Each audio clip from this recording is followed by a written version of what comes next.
How's it going, guys? So as usual, you might hear my fan in the background, so keeping my room nice and cold. Um, Still in the same setup, staying in the same room. I'll pretty much have the entire new setup hopefully done by Thursday. So it might sound a little different. Just a heads up on that one. So we have Aang versus Traveler. Aang, the last Airbender, pretty much know about that. Monk Kid controls elements. Ain't nothing new. They've done other Last Airbender characters like Kara versus Storm and stuff like that. There's the anime TV show one I watched a little bit of, and there was the live action one movie that I heard was just complete garbage. When it comes to Genshin Impact, when it comes to JRPGs like that one, Genshin Impact I've just never had any interest in. I had a few friends who actually play it, they actually like it. I know there's several versions like Final Fantasy where there's just like multiple games of them. It's just one of those ones I just never got into. When it came to JRPGs, I always chose Dragon's Dogma type of style, that open world, choose a different character class, not really so more animated, stuff like that. The only reason why I'm doing this one right now is for the Traveler one, is get the backstory on who this Traveler is, and then what I'll do is it'll cut straight to the battle itself because I don't know nothing about Genshin Impact, let alone this character. So let's find out. Traveler who escaped his dying world with his sister Lumine in search of the flowers that bloomed on their lost home, only to crash land, awaken to an apocalypse, and get cubed by this jerk. Separated from his sister, Ether awoke, again, in a new, less apocalyptic age, and fished up his own pathetic pet pixie, Paimon. Yeah, she makes for good emergency food. With his new guide, Traveler to the windy country of Mondstadt to find his link to the past, but got a Breath of the Wild glider instead. And his first element, Anemo, letting him make air slashes, tornadoes, and of course, Windblade! But guess what? Traveler wasn't the only one with a power like this. Teyvat was full of blessed people wielding these relic things called visions. vision bearers can imbue their weapons and bodies with elemental power, summon items, and use a special, vision to perceive the elements around them. Normally, they're limited to a single element, but Traveler is just built different. Through Paimon's Earth, guidance, electric. he began collecting elements from mysterious statues across Dendro? Not sure what that is. I'm assuming Spirit, Hydro, Pyro, Phlogiston? Not sure what the hell that is, and I guess in some sort of spirit type of things. Teyvat. No vision relic needed for him. Each nation had a new culture, a new element, a new crisis. And new character banners. When asked to play a sleuth for a murder case in Liyue, Traveler wasn't interested. A corpse couldn't tell him where his sis was, but he was roped in anyway and got the Geo ability to form rock constructs and eruptions of Earth. When Ether ventured to Inazuma, he didn't care about its war with the Vision Bearers and their Archon either, until he saw the suffering caused by its tyrannical rule, and joined the resistance with electro abilities, fighting the powers that be using electric buzzsaws, thunder blades, and lightning. He even learned to dodge lightning. Other electro users, like my wife Lisa, can conjure storms. No shock when my adopted daughter Klee made explosions that raised mountains. Traveler met all kinds of people like this. You know the type. Twinks. Yeah, Teyvat has its own laws, Boomstick. Many twinks being one of them. Maybe two or three of them, actually. Ringmaster. Shut up, Wiz. This guy's been playing Yeah, you may hear the Genshin family in since the background launch. too, so I do know apologize. everything there is to know about the Genshin meta. Either can Geo. Yeah, how about we just skip the bowl? Run from that thing and get dropped one. She cut 68 times. Speaking of time, Ether had control of more than just his own future. Teyvat's fate fundamentally changed in ways small and grand, all through his unending willpower. Because the Traveler was a descender, someone unbound by the land's destiny. Even this big tree that records all of the world's events had no idea he existed. Like when he helped defy the judgment of a biblical flood in Fontaine, where he mastered Hydro for his best Cuphead impression with water bullets. Heck, a dinosaur chose not to blow up the world just because Paimon and Traveler befriended it. If that wasn't cool enough, Traveler can, unrelated, turn into a dinosaur. Hell What? yeah! Yo, look at him. Wonder if I could get a dinosaur on my Genshin team. Through these legally distinct Pokemon, Ether can fly, dig through the earth, or charge foes like a Jurassic bull. He traveled across the Okay. land, searching far and wide, and finally stopped swinging that one-star dull blade. Instead, picking up the prototype Rancor, which he wields like a beast thanks to the Swordmaster Skirk, and several straight days of training. What a grind set! Still, Traveler Sist kept eluding him, choosing to hang in the shadows with these Gluminati folk. A group from Conria, the nation cursed by the gods for messing with the Abyss. Unbeknownst to Ether, his sister had already traveled to Vat in a journey that mirrored his own. And at the end, she found... Well, we don't really know. Not yet, at least. But whatever it is got her to side with the creepy villains. Lot twist! Eventually, Ether reached the nation of Natlan to fight in its never-ending war with the Abyss. He gained the Pyro element, learning to launch fireballs and explosions combined of flame with lightning. He didn't just dabble in fancy pyrotechnics. By connecting with the people there, Traveler achieved Night Soul's Blessing, a power-up state fueled by Let me know primordial if element Genshin juice, Impact's strong actually enough to worth make a playing, plane of and fire hundreds of feet would it? long. Which one would you say to That's start strong with, enough or to take down the would it heart just of be the better to Abyss, start in which order is for on the level of storyline, or five-star play waifus different like ones Mawiga to and the for Raiden Shogun? An gameplay Archon itself? who, in ages past, sliced Yashiori Island in two. That's cool, but how about when this Venti guy threw a whole-ass mountain? According to Paimon, Traveler can level a mountain himself. Additionally, Ether learned how to use light energy to form a Kuvaki shield, something he used to protect the people of Nodcry by blocking a cannon blast with enough energy to obliterate a town. This was no ordinary cannon either. It also uses Kavaki energy, so that's a beam of light. Through all his adventures, Ether had come to genuinely care for Tevat's people. Maybe one day he will reunite with his sister, but for now, he's fighting for a whole new world. His new home. Okay, I can tell you right now, this guy's probably gonna win, just because he already seems broken as shit. And they mentioned the whole time travel thing, so if he has the ability to go back in time and thwart Aang, last I checked, Aang doesn't have any abilities over time. He does have his spirit ability of his ancestors, so that might give him advantage. But usually, most people have time manipulation. They're usually going to win 99% of the time, unless you have something like it was Dante versus Bayonetta, where she used that time stop thing in there, but Dante had immunity to time manipulation to be able to stop and still killed her anyways. So if I have to guess, I'm gonna go with this Traveler guy just strictly based on that. I didn't really see any too many feats where Aang was just like, Aang's so unstoppable type of thing, but I could be completely wrong. Ooh, you need a higher adventure rank for that. Don't you worry, gang. I dumped all my savings into Primo Gems for them up. Broke his shit. Songs of its people. They are all part beyond the star. Figuring out what you And need of course, to remember advertisements. can make And we're right back. Because I was not watching a Battle's about to 40-second start, advertisement. And if you like death battle music, some of your favorite battle tracks are coming to a... Awesome. Nope, not getting copyright claim for that Deathbattle, BS. Mr. G. Thank you. Bye-bye. Deathbattle! Oh, and I will be putting the Death Battle logo thing faded into the video, so it helps reduce copyright claim and stuff like that. Been lucky enough with the last Death Battle one I just did, which was Sentry versus Superboy Prime. And shout out to the person who left the comment below. That's basically a younger version of Superman, not his child. Windblade!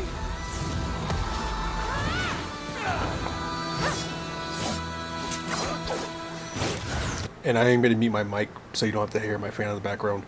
And we'll talk about the conversation of who wins and so on and so forth. Alright?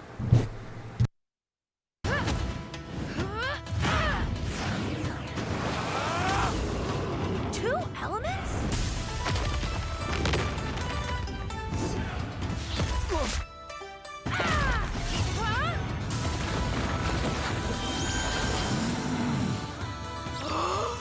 Cute!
do this?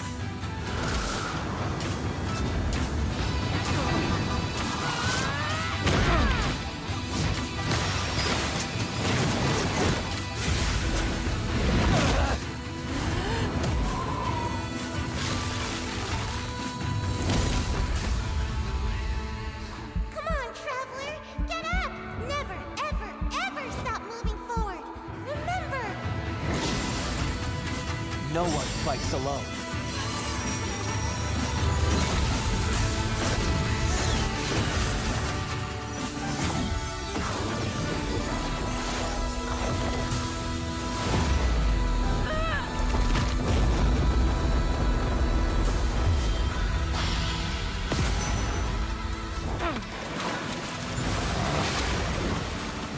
For those who came before, and those who will follow. I am Avatar Aang, the last Airbender.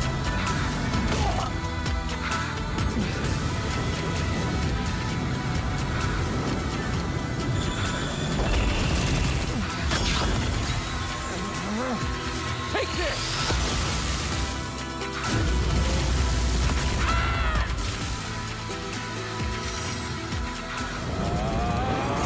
Through the heights and shallows.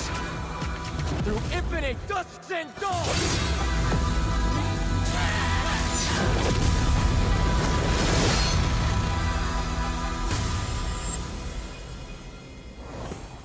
Way to go, Traveler!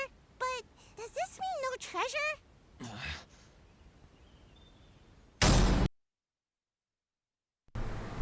Well, that's a big GG there for Aang. I kind of figured Aang wouldn't win for the same reason that Kara lost to Storm, because they don't have the elemental power to control lightning, and from what they were talking about, something looked like abyssal magic or something like that. It looks like some form of lightning with it too. So it's one of the few elements that I think they were talking about that the last Airbenders do not have control over. Because earth, wind, water, and fire, but then you have ones like metal and time and spirit, which he has his last his avatar one is spirit, and then I think they said lightning was another one they just didn't have control over. And like I said, dude's already is a busted ass character the way they were describing him. Anyways, I knew Aang was not going to win, so right there's not a surprise. But before we get into the explanations, there was actually a couple ones I wouldn't mind seeing Deathbattle ones. I wouldn't mind seeing like Monster Hunter meets Naruto. I think that would be pretty interesting. And one that I've always discussed on Reddit, actually there's a couple ones I wouldn't mind seeing on Reddit that they actually put into Deathbattle, would be Kirby versus Darkseid, or Dragonborn versus Thanos with the Infinity Gauntlets. Leave comments below and let me know how you think those battles would go, and would you like to actually see them put into a death battle? And also let me know the whole Genshin Impact thing too. Is it worth just randomly starting a Genshin Impact, or is it just one of those things, start from the very beginning one and then just move your way up through the storyline, or does storyline not really matter? It's just all about gameplay. KO! And my dailies are done.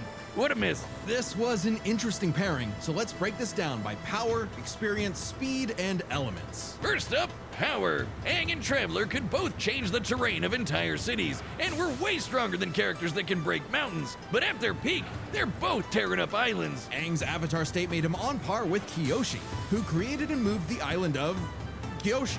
Similarly, Night Soul's blessing let Ether contend with Archon-level foes like the Raiden Shogun, who split Yashiori Island in two. With an attack that even Vision Bearers weaker than Traveler can bluff.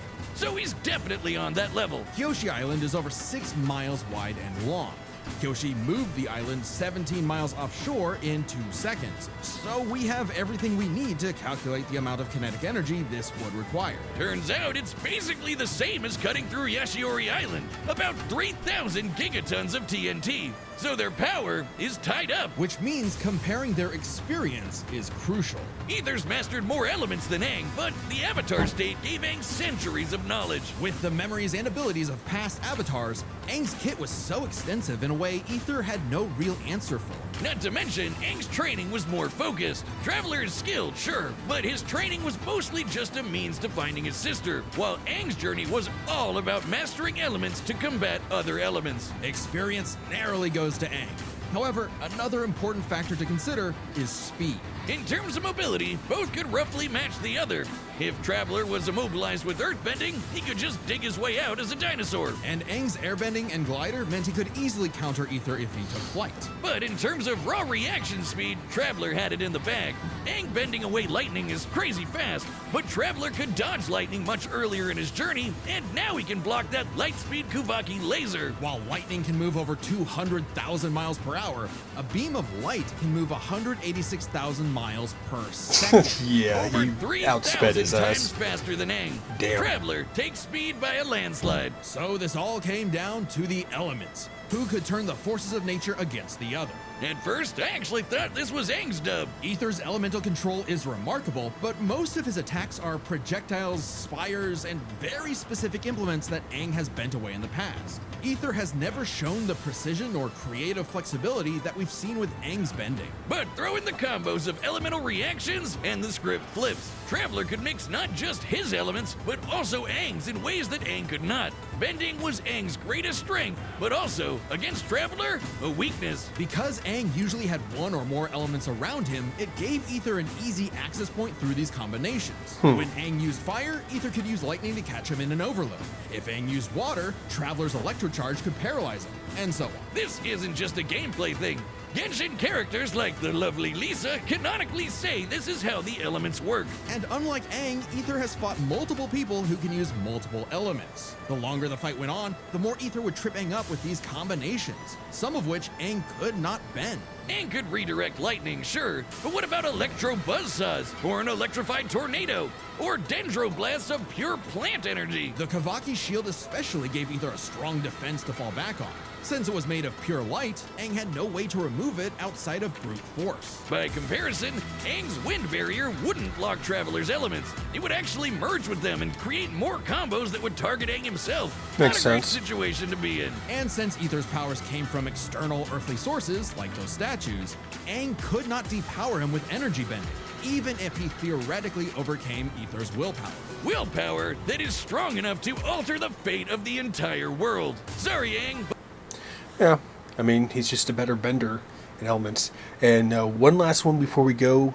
The last anime I ever watched, I even only watched maybe like a handful of episodes, it was Hunter x Hunter. But I started getting into that show and then eventually just got more distracted with life and work and stuff like that. But I wouldn't mind seeing Hunter x Hunter versus probably one of my favorite animes. Actually, we'll make it like a 3 combo type of thing.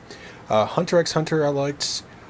Bleach, I pretty much watched almost all the entire 8 seasons of that. If they put out more, I didn't watch any past that. Eventually watched almost all the 8 seasons and then got so burnt out on it because I pretty much was just binge watching that entire show. And Full Metal Alchemist. I wouldn't mind seeing a combination of one of those 3 going against each other. And that's in, I should say, one more, Ruby. I only watched the very first season of Ruby and then pretty much just fell off the track on that one. So take those 4 right there and pin them against each other, and let me know which ones you guys would like to see in Deathbattle if it ever comes to something like that. And but either way, stay safe, healthy, and sanitized. Make sure to like, subscribe in the comments below. Make sure you check out the rest of my videos, and check out my latest Deathbattle, my Skyrim videos I've been putting out, and I'm doing some like rather random gameplay with other random games, something like that too on the channel. I'll see you guys.